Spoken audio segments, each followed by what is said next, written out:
Hello, good morning.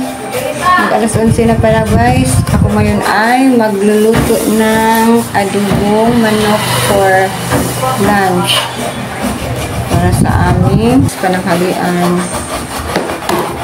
Guys, ang manok minamarinate ko na. Ayan. Pagluto ko na lang ang kulang guys. Para sa aming pananghalian guys. Minamarinate ko na lang yan ng tuyo. Nilagyan ko ng limonsito at saka bawang at sibuyas guys. Tinimplahan ko na yan guys. Pag luluto ko na lang ang kulang. Ilagay ko na lang yan sa lutuan.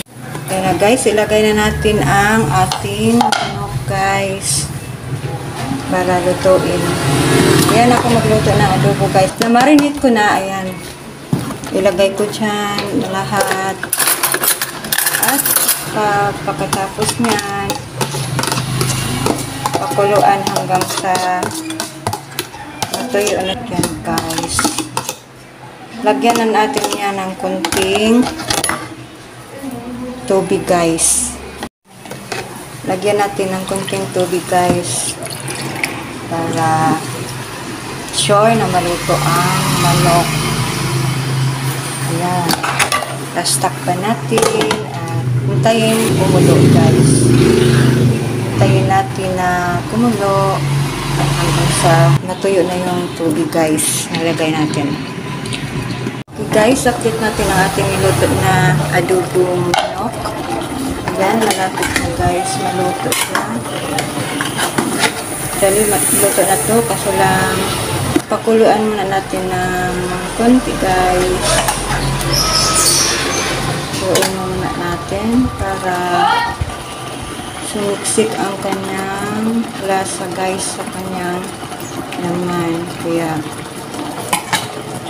konting pakulo muna.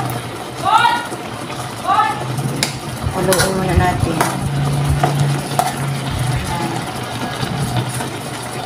Malapit na yan guys. Kunting pakulo na lang guys. Takpan muna natin. Maya luto na yan. Ayan na guys. Luto na ang ating adobo manok guys. Ang sarap niya.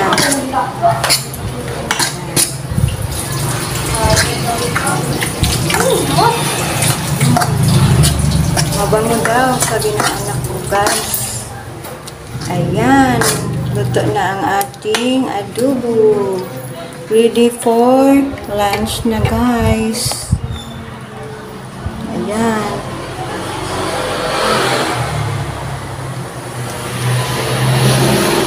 That's it, luto na guys. Thanks for watching guys.